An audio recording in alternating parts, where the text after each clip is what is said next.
Good evening, everybody. You are logged into the American Australian White Sheep Breeders Association update meeting this evening. This is an open meeting for anyone that is a member or a non-member to join and learn more about the breed that is quickly taking over the United States. Excited to have you with us here this evening. My name is Doug Edge. We'll go ahead and get into some of our introductions here and try to keep this on at a timely pace. I serve as president of the association here in the U.S. Sonia Craig is our secretary treasurer, and David Kreider is also our board member, who serves as vice president, and they are on with us here this evening as well. I'll introduce a special guest to you as well here in just a moment, but want to make a few quick announcements as we kick off this meeting. We do have both, this is an open meeting, so we have both non-members and members joining this evening. If you would like information about membership, we'd love to have you join our association. There's information on our website, and our website address, and you can sign up right there through the website, is aawsba.com. So aawsba.com for the American Australian White Breeders Association. Membership is $35. Very easy to sign up there through the website and arrange making your payment there. Hopefully what you hear this evening, you're going to like and you're going to want to become a member, and you're going to want to get into this amazing breed that was developed over in Australia. We'll get into the details of all that here in a moment. The agenda for tonight is to provide you with some updates in terms of the genetics that are coming over from Tatakill. And we have a special guest, Graham Gilmore, the owner of Tatakill Farms, is with us here this evening. I understand he's got some guests with him as well, and I'll let him introduce them here in a moment. And we'll get an update on those genetics that are due to arrive here in the U.S. very soon, here this month, imported in the latest genetics from Tatakill. We'll also give you an update here on some of the work we're doing on DNA parentage testing here in the U.S. for the breed. And then we'll update you on our registration transfers that are taking place. We have a number of folks that submitted applications that were registered with another association here in the U.S. that wanted to transfer those animals over to us and join our group and become part of that. And we're excited to do that. And we've got an update on that as well. One of the other updates I'll share with you, just a quick background on myself. I've been president here for almost a year, and I am the chief strategy officer for Reproduction Specialty Group, headquartered in Lebanon, Indiana, with a facility in San Angelo, Texas. Our foundation, our nonprofit foundation, supports the American Australian White Sheep Breeders Association by donating storage, and we do some handling and logistics and some marketing as well with our booth at events throughout the U.S. We bring the Australian White banner and promotional materials with us to several of those events, and we do that as part of our new breed expansion initiative at our foundation, and we're excited to be able to do that with the Australian White Sheep Breeders here in the U.S. We also want to also be very transparent. You are welcome to purchase genetics and have these genetics put in by any qualified veterinarian in the U.S. You do not have to do your work with RSG or even store your genetics with RSG.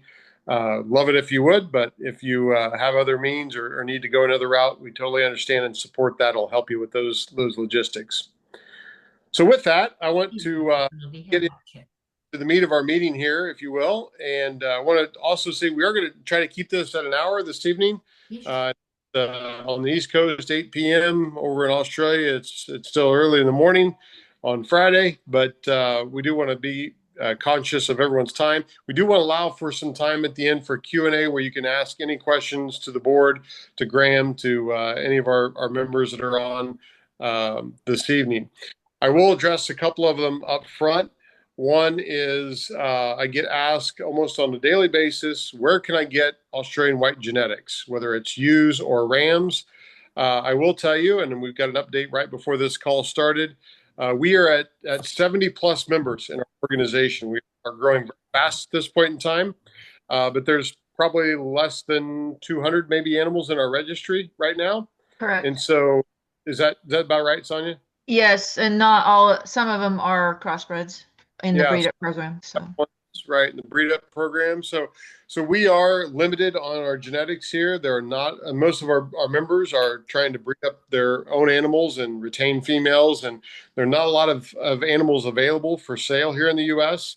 I get calls daily from commercial producers looking for full blood Australian white rams, people looking to get into the breed, and it's very limited. I would reach out to the members. Our members are listed on our site if you are interested in a live animal purchase. But one of the best ways to get involved is to secure the newest imported genetics. And those are here. What we want to give you an update about not only those genetics coming over, but just a basic understanding about the breed, how the breed is made up. We have a number of you on this meeting that have signed up that are new and maybe for the first time being exposed to the Australian white breed. And so we've invited Graham Gilmore, the owner of Tatakill, where these genetics were developed in Australia, and who's done an extensive amount of research on the meat quality. And it's amazing meat to eat. I can tell you, Graham and his wife were very hospitable to my wife and I back a few months ago, and we ate Australian white there in Australia with him, and it's absolutely like nothing else you've ever eaten. I got to witness it firsthand in the country, and these animals to raise are just incredible. Raised a lot of different breeds over the years here myself in the U.S., and there is nothing that's been more enjoyable to raise than an Australian white lamb. And so, with that, I want to turn over to Graham to kind of give us an introduction to this breed, how it was developed, a little short history lesson for us, and then an update on some genetics that are about to. So, Graham, good evening. Good morning. Hi, Doug. Hi, everybody. It's thanks very much for joining in on this. If I do have to drop out, it's because I'm on the highway in a truck, and it may drop out. I'll dial back in.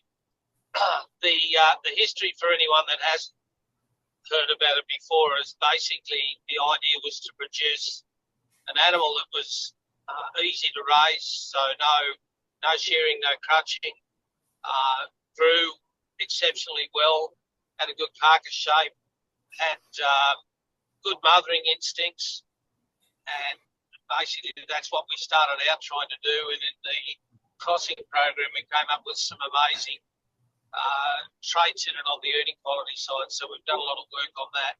So the eating qualities around low melting point and very high omegas with high oleic acid, and that gives you a different experience to normal lamb that can be quite pungent in its smell when it's cooked, and the fat in your mouth is sitting like candle wax on your palate, sitting in your stomach as well. It doesn't do that. So especially no smell when it's cooked.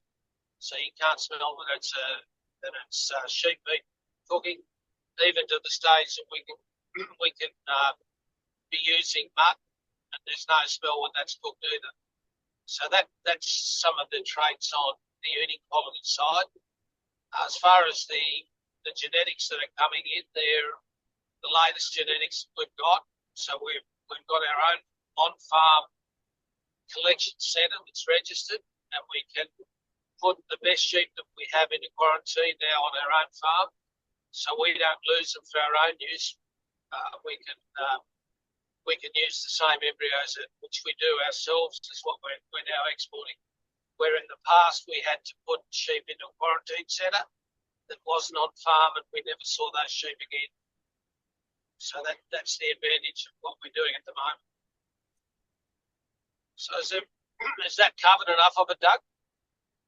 Yeah, Graham, you might, and I think that's great. And I can tell this group, you were so gracious in hosting my wife and I there back in April, and you took us right through those females that were used in that program, and we got to see the stud rams that were used for the matings in that program as well, and they are just incredible out there, on past your facilities there.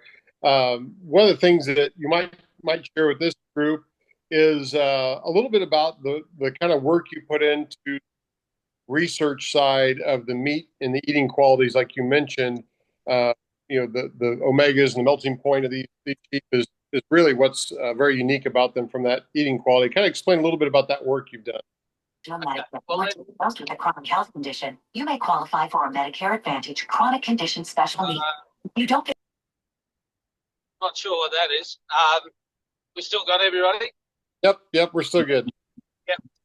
Right, the eating quality, we realised when we crossed some of these breeds together, they basically were as you'd call them in America, composite, and we turned that into a purebred by line breeding it and selectively just selecting out the type that we wanted and doing. We've done up to 40,000 embryo transfers in house on farm for ourselves. So in the crosses, we realised we had something quite unique in the belting points. We didn't know too much about omegas, but we sent it away for testing at a university with a professor here that had spent 25 years researching lamb eating quality, trying to get that high melting point of the fat down. So when we tested, we found that initially we had to send animals in. We were just testing a chop off each animal.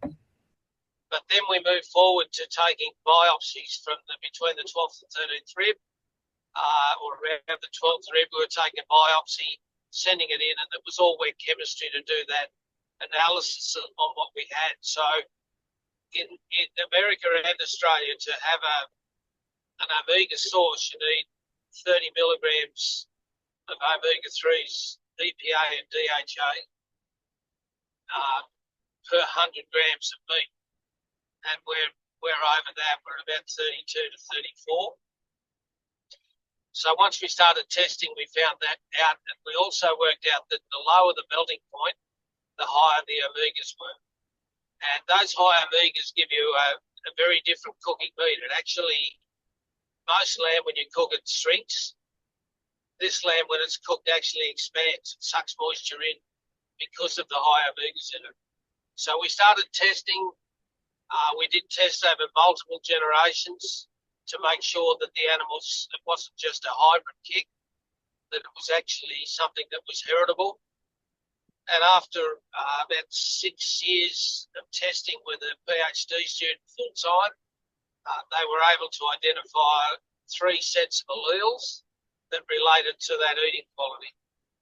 And those alleles now, we do have a patent on those in most places in the world where sheep are, so that other companies can't bastardise it and start charging people a lot of money just for the testing.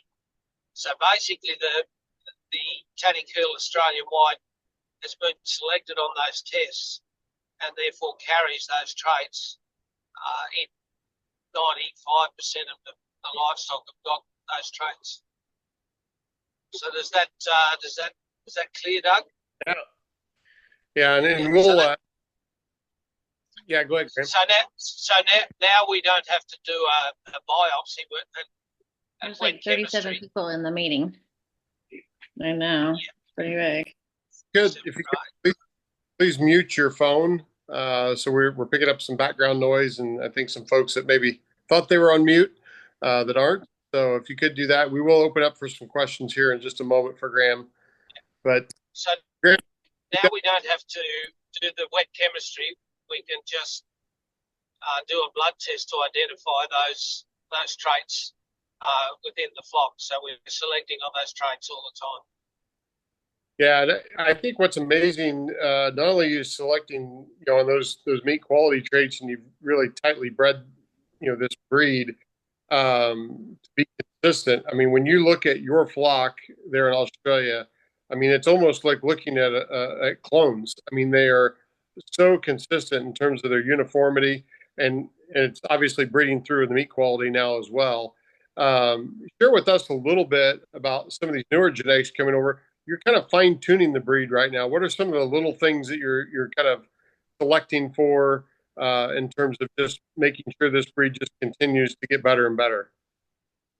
Well, we're selecting for on phenotype, we're selecting for black feet, for full hair coats, for carcass shape, and just the general balance that we're looking for in the sheep. And then when it comes down to the eating quality side, then we're using the technology of the blood tests to identify those traits. And we're waiting for the latest blood tests to come through now before our next embryo transfer. But we're just honing the breed so that it looks consistent. And I know around the world there's a lot of people that talk about you need genetic diversity, and people think that's having a lot of different breeds or a lot of different bloodlines in it. We don't subscribe to the genetic diversity that a lot of the geneticists are trying to promote. You need to keep crossing to keep heterosis involved. We're after homozygous, not heterozygous. So we have something that's heritable within the breed, so we have the consistency of breed type and eating quality. But then we also have the consistency of a carcass when they hang. They're all similar. And also, if they don't look the same on the hoof and they don't hang up the same, they're certainly not going to eat the same. So in eating quality, even the difference between how our animals are selected and even Wagyu. Wagyu will be selected on a marble score. Ours are selected on their genetic score. So we only take sheep back into our branded product that are 100% Tadikill genetics, and then we know exactly how that animal will, the softness of which that meat will eat. Tell us a little bit too about how you finish out a lot of these Australian whites there in Australia that go right into the meat production. Many of them go into very high-end restaurants. I know you've got some major airlines that are now serving your brand of meat, and you might talk a little bit about that. But what's been really the key to growing that kind of branded type meat product for you in Australia? Well, the branded meat product, as I said, has to be 100% Tadikill genetics, and then we know how it's going to eat. The majority of it's coming straight off grass, so there are some questions I know in America as to whether this is an animal for grain feeding or whether they're grass finished. The selection that Tadikill's done, and the Gilmore family has been around an animal that will finish on grass. There are plenty of animals out there in different breeds, cattle and sheep, that will only finish if you feed them grain. So our theory was that if we have an animal that finishes on grass, we know that when you put grain in front of it, it just does better. So the background of any of the animals is grass finish. One of the advantages in restaurants, in modern restaurants, a lot of them do open barbecue grills in the restaurant where the chefs are all in view and you can smell what's being cooked. That's one of the huge advantages of the Australian white is there's no pungent lanolin smell when it's cooking because of its hair coat in the restaurant. Or if you're in an aeroplane and you're sitting in the aeroplane and they heat some lamb up in the galley and it's got a strong lamb flavour, it's not something that the airlines like either. So that's why we've been on our national airline for 2 years in first class. We've been 9 months in business class. That's on all flights out of Australia on international. And we've also got pastrami, prosciutto, and also salamis that are being served on these airlines, and they're 100% lamb fat. There's no pork fat in them at all, which is unusual. Like if you even go to a beef product in a salami, they'll put pork fat in for the whiteness and the softness of the pork fat. Well, the Australian white's got similar properties, so we don't need to use pork fat, which is a huge advantage for those people around the world that won't eat pork. Graham, we're getting a few questions, and you're welcome to post questions in the chat right now if you have a particular thing related to the topic we're talking about. One of our guests here has asked, what's the ideal kind of weight and age that you're seeing when you're grass feeding these lambs for harvest? We would put most of the lambs are in between about that average 6.5, or 6 to 7 months of age, and they're coming back at those lambs at a good fat score. We're not after something that's really lean because the quality of the fat's very good, and they're coming back at about 28 kilos, so 26 to 28 kilos just off grass. We do have different areas in Australia. Obviously, it's a very, like America, there are a lot of different climatic zones in there. We've got a lot of people that can put sucker lambs in at 4 months at 26 to 27 kilos dead as well. So on kilos to pounds, you can all convert it 2.2 pounds per kilo.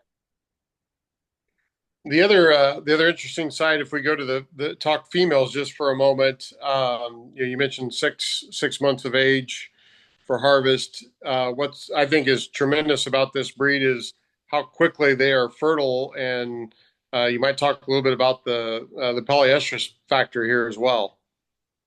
One of the factors that we built into the breed, one of the parameters that we wanted them to have was to be polyestrus, because it's a huge advantage to be able to spread your income all year. And in a lot of areas in Australia, you would understand it's either very cold in the winter in a few areas, or it's very dry in the summer. But because these animals will survive cold and hot conditions with that hair coat, it also means that you can spread your income and have lambs coming at a time of year that everybody else hasn't got a spring flush. That's the biggest problem in Australia, is once the spring flush hits, the value of the lamb drops. So if you can spread your lambing, and most of our clients are joining every 8 months, so they're getting 3 lambs in 2 years. So that's the advantage of polyestrus. The way to build that into our breed was we did embryo transfer out of season, because we were flushing to get so many embryos. If the ewe didn't flush out of season, she didn't become part of the breed. So that was the way of building the polyestrus side. When it comes to lambing percentages, we have increased that from our early days. We would be averaging 1.4 to 1.6 each lambing on mature age ewes. That when you're on maiden ewes, it's back at 1 to 1.2. There are exceptions to that when people have had amazing results, but that's the average. And what we're after is a quality carcass with lots of meat on it, with a high dressing percentage. We would rather have slightly less percentage of lambs and have more meat. So might have a few less legs, but you've actually got more meat. So a couple of other questions, Graham, coming in from some of those participating here this evening. In a breed up type program, what's your experience been with when does that meat change to really provide the qualities at what mating level? That's a really good question. We've done a lot of work on that. And one of the things that is very heritable is because the Australian white is a homozygous animal that is now purebred, it's very dominant in what it throws. So it throws that hair coat. Whatever you join it to looks more like an Australian white than it will the breed that you're joining it to, even if that's a Dorper. It will dominate the Dorper, so it looks more Australian white. Within the first cross, you'll notice some differences. By the time you're 2 or 3 crosses in, it'd be very difficult to pick an Australian white F2 or F3 from a purebred. And that's because the breed's homozygous for breed type and eating quality. Great. Another question is, what age are you weaning lambs off at on these Australian whites? Well, even in our own, there's a big difference if you leave the lambs on the ewes. Obviously, they're going to keep doing a bit better, but we're weaning lambs at between 10 and 14 weeks, so average 12 weeks. and then those lambs go on to finish themselves without needing supplementary feeding if you've got good grass. Got it. So the Okay. lambs, when the lambs are weaned, they do extremely well. They don't fall apart. Oftentimes with bull sheep, if you wean, you really have to shear the sheep to get them to do. The Australian white just seems to jump ahead once it's weaned. Another question we're getting, Graham. A lot of great questions coming through the chat right now, and like I said, we'll open up for some Q&A if you want to actually talk with Graham and ask some questions as well. We wanted to do that here this evening. One other question we're getting is: are you testing for anything in particular? I know that Australia is one of those countries that's scabies free, but are you testing for any other defects or thing? One of the questions we're getting specifically is on Myomax. I believe that's a Texel, comes from the Texel side. Anything that you're concerned with there, you're testing for in the breed? No, Myomax would be direct opposite to eating quality. Myomax is leanness, and it's negative to eating quality. So we were the premier Texel stud in Australia. Well, I was involved in the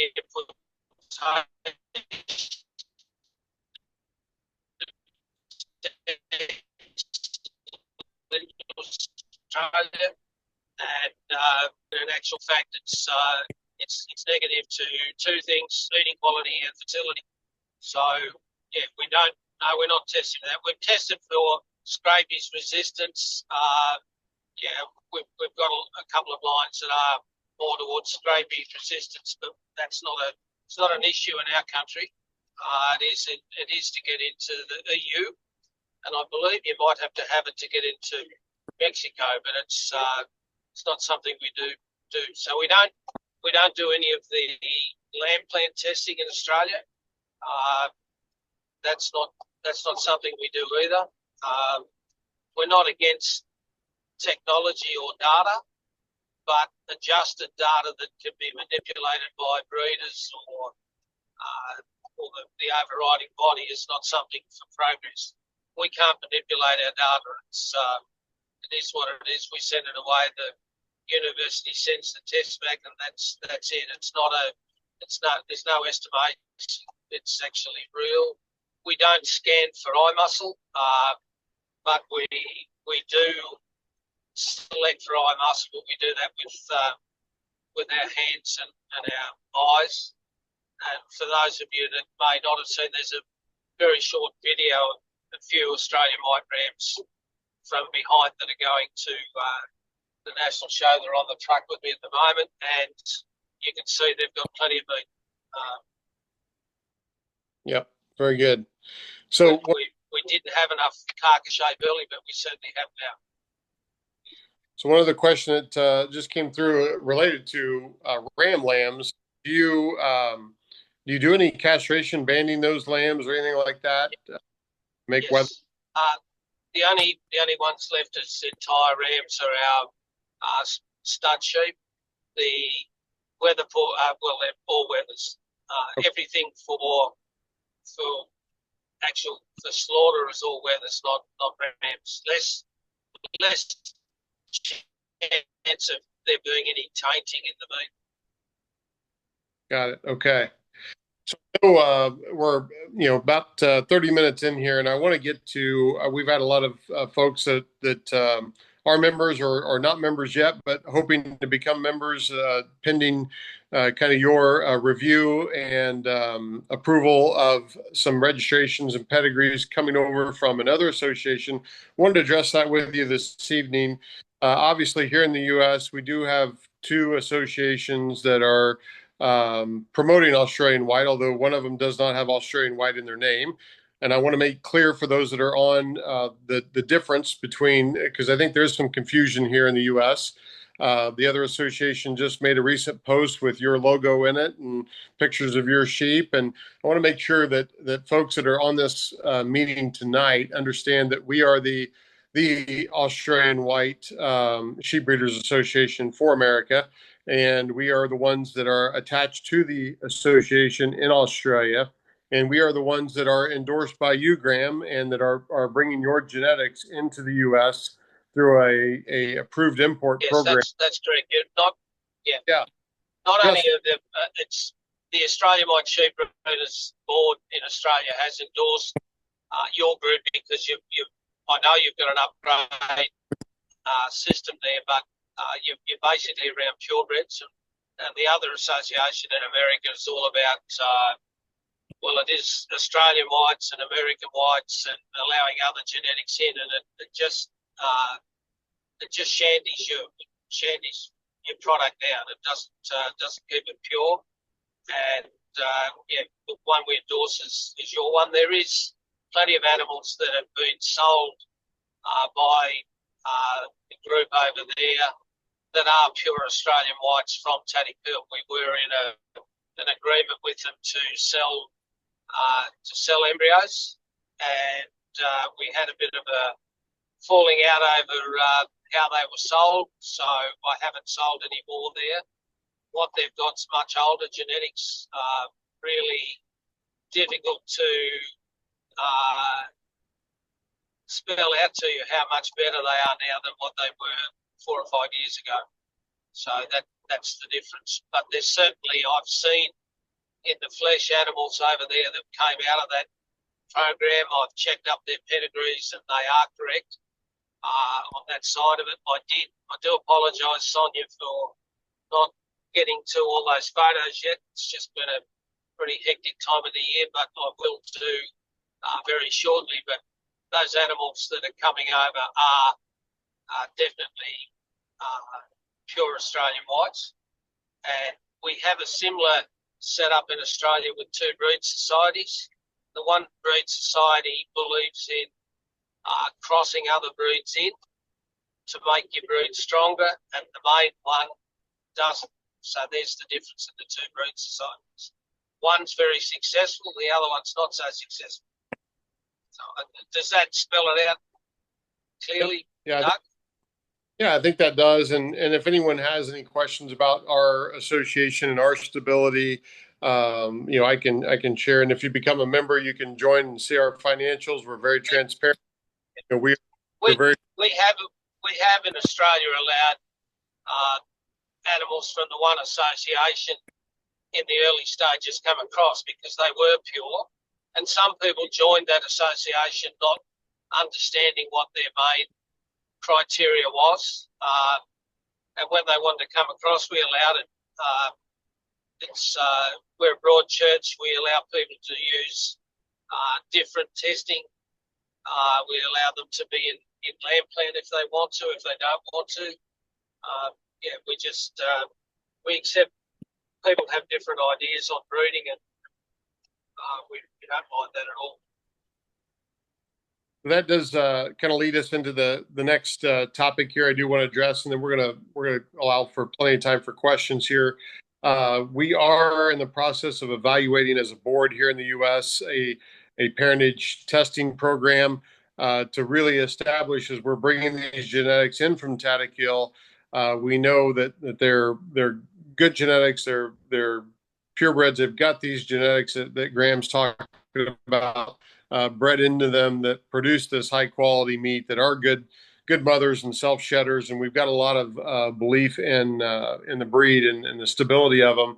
And so we want to. This will be a voluntary program, but we want to have folks get DNA samples on those so we can do parentage testing back to those original genetics as we continue to grow the breed here in the U.S.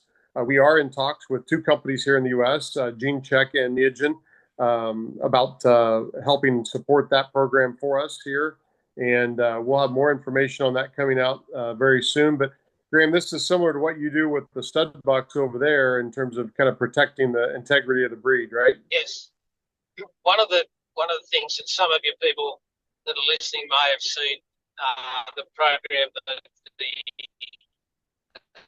Australian White Sheep Breeders run, where we have a blue tag in the rams that come out of there, not the registered pedigree rams that we do a DNA test on that are used in stud. But for those rams being used in a commercial operation, we actually tag them with what we call the blue tag, which means they're out of stud ewes by stud rams.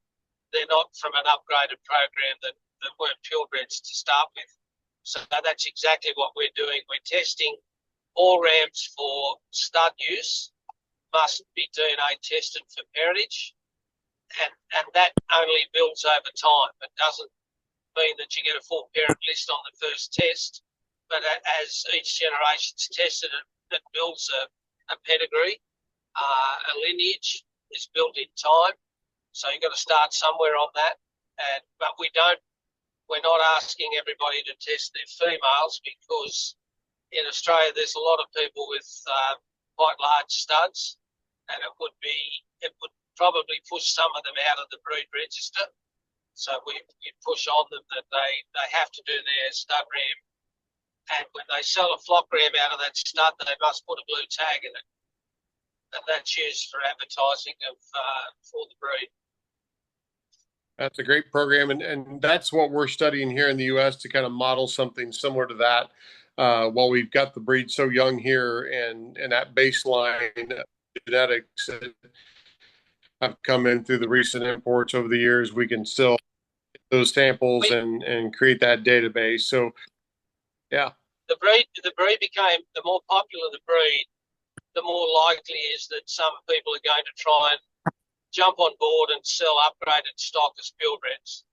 So that's the reason for the DNA testing, and it stops another breed being injected in.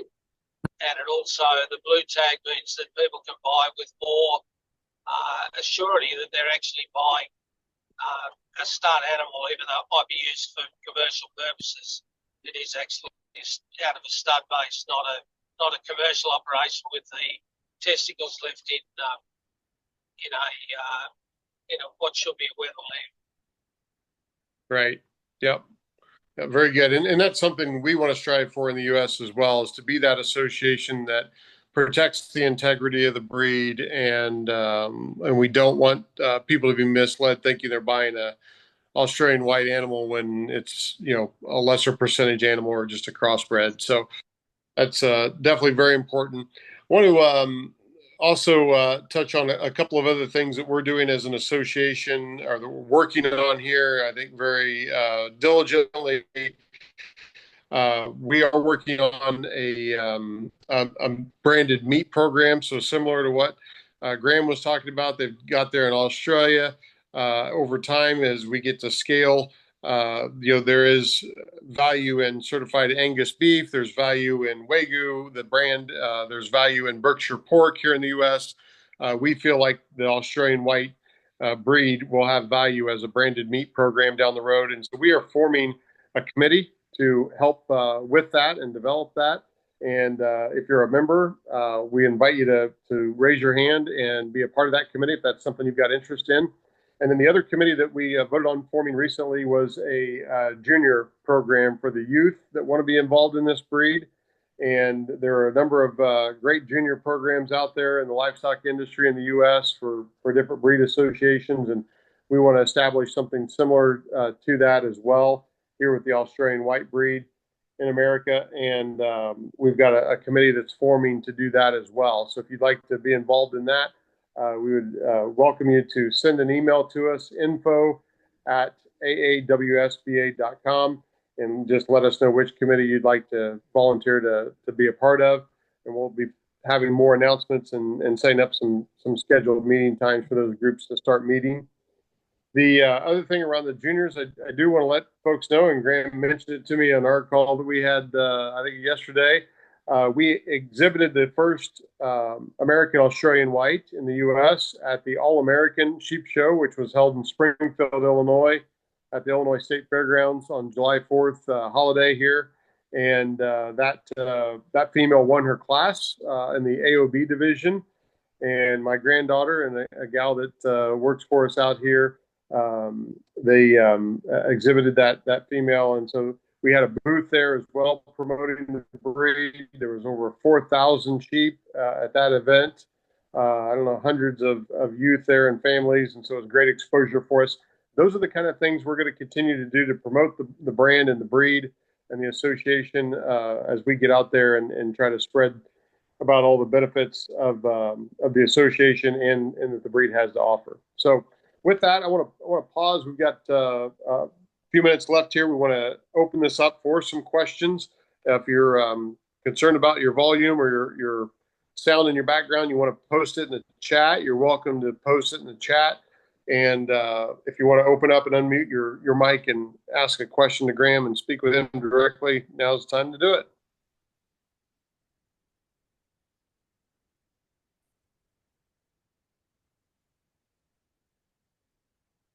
Everybody's using the chat, I think.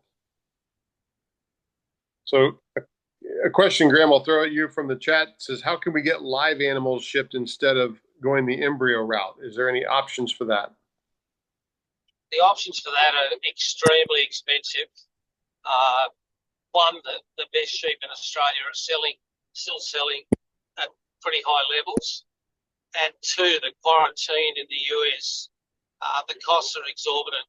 I think the only quarantine facility is in New York State, and it's exorbitant. We did check that out for different people, and it's just extremely expensive. So it's not really an option, and you can buy embryos at a price that you can put them on the ground at much cheaper than you can buying live animals. Yeah, we've found that with a number of breeds, that we work with at RSG that are wanting to do live animal export work, and it's just so more efficient to be able to ship embryos in. Just about the sheep and the sheep. Oh. So that's one of the reasons why we've always tried to assist folks with bringing frozen genetics in. They're just much more easier to handle. So Graham's point is well taken. One of the other questions that we're getting around the embryos is just what that process looks like once they arrive here in the U.S. and what how you get on the list to get some embryos if that's something you're interested in. It's really easy to do that. That info email account is the way we would prefer everyone to communicate with us about securing the embryos that they want. We ask that you obviously give us your name and address and phone number and the amount of embryos that you are interested in purchasing. What we are doing is we have a spreadsheet that we are tracking. It's a first come, first serve on getting on that list. We're tracking those embryos there. We have about 600 that are coming in that'll be available on this next shipment that'll arrive here in a few weeks. And once we get you on the list and we are confident the embryos have arrived, our team at RSG checks the tank, checks the packing list, we verify everything, make sure everything's in good shape, and then we will reach out to you and say the embryos are here. How would you like to pay for them? We'll create that invoice. We'll take your money, and then we transfer those embryos into your ownership. We have a system at RSG where we create an account. You're welcome to store those short-term or long-term with us. You'll create an account at rsginventory.com. If you're just going to have them shipped directly to another facility to have them transferred in, we'll still have you create that account so we can transfer ownership to you. There's no charge for 30 days. It's a free account to use. If you decide you're going to store those embryos longer than 30 days, there is a small storage fee for doing that. But initially, if you're going to ship them out directly or come pick them up very soon, you just create a small holding account to keep them in, and then they become yours. At that point, there is a membership requirement. I do want to emphasize you must be a member of our association to purchase these embryos from us. It is a closed import program that we run through the association, and so you will need to be a member before we take your money and you get the embryos transferred to you. So once they're in your name, you're welcome to use any veterinarian or any repro center to schedule time to put those in your recips. We do run a recip program at RSG. We have recips available that you can put them in there. Welcome to, beyond this call, visit with anybody that would like to know about what costs are associated with that. And get questions. I see another one just popped up. What makes a good recip? We always jokingly say one that takes the embryo, but the recip pool that we prefer are the hair sheep recips. They make good mothers. There are other breeds. The polypays are good recip females as well. So there's a group of those breeds out there that we can kind of recommend if you're looking for some. If you have your own flock of sheep and you want to use those as recips, that can be an option as well. So those are a little bit of the ins and outs of how that program works. We've also, I see some questions about what the cost is for those embryos. I had some text on those. We haven't finalized the cost, but I can tell you working with Graham has been very gracious on kind of holding the price on the embryos for us. Each shipment, they will be similar to what they were on the last shipment. I think we were around $600 per embryo. I also see questions here about, what guarantees do you have? With frozen imported embryos, there is no guarantee.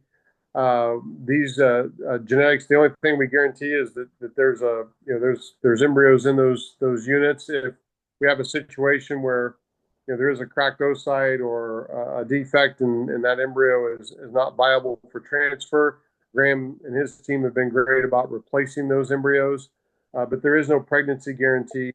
A lot of times people want to know, what's the success rate? Nationally, here in the U.S., we run about 50% on frozen embryos in terms of those becoming viable pregnancies and live lambs. So hopefully that answers a few questions about that. Anything you want to add there, Graham, to how that works? Look, I just can't stress enough the having recips that have had a lamb before to be used, recips that are on your farm, not imported, and using the best technicians that you possibly can. And we're normally more around 60-65% stick rate, which but when you're dealing with nature like this, there can be things go wrong that can change that. I did know somebody had a magnificent result on their first go, and the second go wasn't so good. You took the average, it still was about average. So we stand by the eggs if there's a dispute in the number of eggs there. Sometimes eggs will hatch once they're being thawed. You will get the odd one hatch. They're inclined to float, and they're very hard to find. But generally, we don't have many problems on that side at all, or being the wrong number of embryos in there. So yeah, we'll stand by the product all the time. We've exported tens of thousands of embryos all around the world. So we know that you can get variations in it, but in general, it's a pretty good result. Another question, Graham, that has come in, and I know what we average across the country through our network and our centers, but what's the success rate with using semen on Australian white purebreds, and what age is appropriate for AIing a ewe if you choose to go that route? Well, if you choose to go that way, we collect semen from rams as young as 5 months old, no problems. And we join ewes from this. We've had them joined in 4 months of age, but generally it's about 7 or 8 months we do the joining, and they've got to be, say, 110 pound would be a good weight at the 50 kilos. So they're sexually mature on weight and age. A lot of breeds won't join until they're 12 months, 13 months old, but the Australian white will join early. Yeah. So nationally here in the U.S., our success rate on artificial insemination in sheep is around 80%. Yes. I think the Australian white form right there with the national average. The semen quality in the Australian white's quite amazing. Yeah. At a young age or any age, we find the semen quality. And remembering this breed's been developed around embryo transfer and everything being AI. So the semen quality on the rams that wasn't up to it didn't produce any lambs. So it's very, very high. We would get on average here about 70-75% conception in AI, but then like anything, we had an AI program on only 60 ewes this year, and it didn't go well at all. And we don't know why. We probably never will, but that's part of technology. Normally, it's around that 70% or better. We did put some frozen embryos in from the same animals that the embryos came to America. We did a trial ourselves on putting those embryos in, and they were the B grade embryos that we put in, not the A grades. The A grades were frozen, and the B grade stuck at 55% as frozen embryo B grade that went in. Went in here. So yeah, we know if everything's done properly, it's successful. And I do know one contractor that was putting embryos in that actually put contact back to us to find out the protocols from Dr. Simon Bell on how he was freezing, because they were so happy with the quality of the embryos that they put in. So we know that side's good. Yeah, and we've been doing some work here on the Australian whites in the U.S. on in vitro fertilization of virgin ewes at 7 months of age, and they've been performing very well in IVF as well. And so, really good results from that program as well here in the U.S. So they are very fertile, very productive, and perform well with all the advanced repro techniques you can use. Other questions as we kind of wrap things up here. Sona and David, are we missing anything, or anything that either one of you two board members would like to add? I would just like to add, Kelsey and I talked today earlier about putting something really prominent on the webpage. So if anybody wants embryos, those requests have to go to the info account, and then so that, because I know Doug's been getting text messages and calls and such, and so we've got to keep a paper trail of that, and then we share a inventory document between us.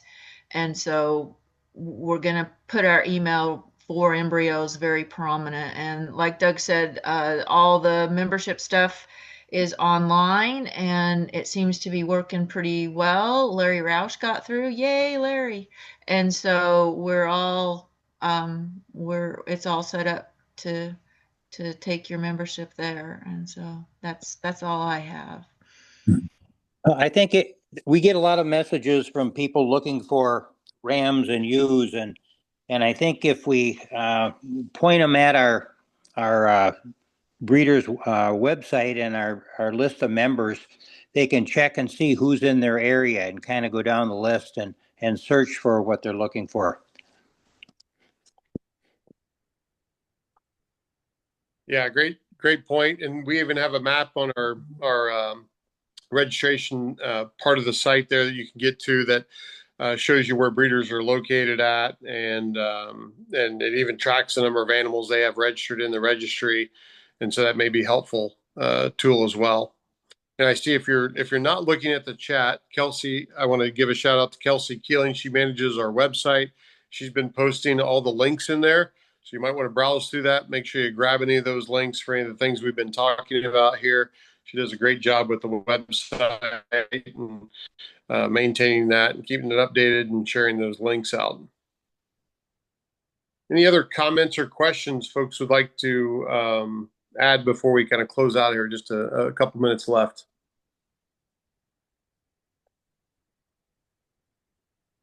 I'd like to add something, Doug. I'm aware of a GoFundMe page for Luke Jones, who's having some health issues. He's had a pretty rough trot, and I'd encourage members to go on and see if they can spare a little bit of cash to try and help that family through the hard times that he's going through. Luke was, I've met Luke, I've met family, been to the farm. He's an exceptional young man, and he's had a few dramas and got a few more coming up. So if anyone can see their way to small donation, it would all help the family get through this tough time. Yeah, it's a great comment, Graham. Appreciate you bringing that up.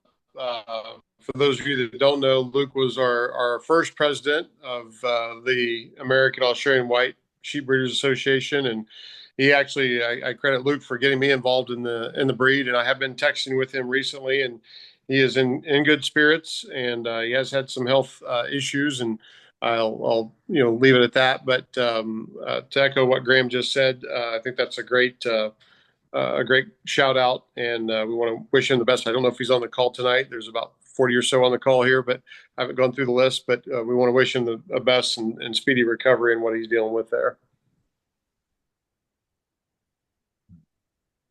Any other comments, questions? I see several things in the chat here. They keep coming through. If we didn't get to your question, please use that info email and reach out. Both Sona and I get that email. We can forward things to David as well if it's a question for him. Love to hear from you. Love to get your feedback. Love to get your support and membership. I think we've got a great opportunity ahead of us here to really scale this breed and do it right and do it with the right people. I'm excited about some of the people that are joining as members and bringing these embryos in.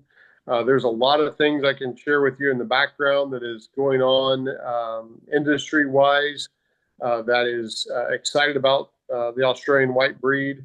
There is a huge solar grazing movement that's going on across the country right now, and I think we have the ideal breed for those solar grazers that are looking for a good breed to utilize in those kind of programs. There's also some major things happening from the lamb consumption side.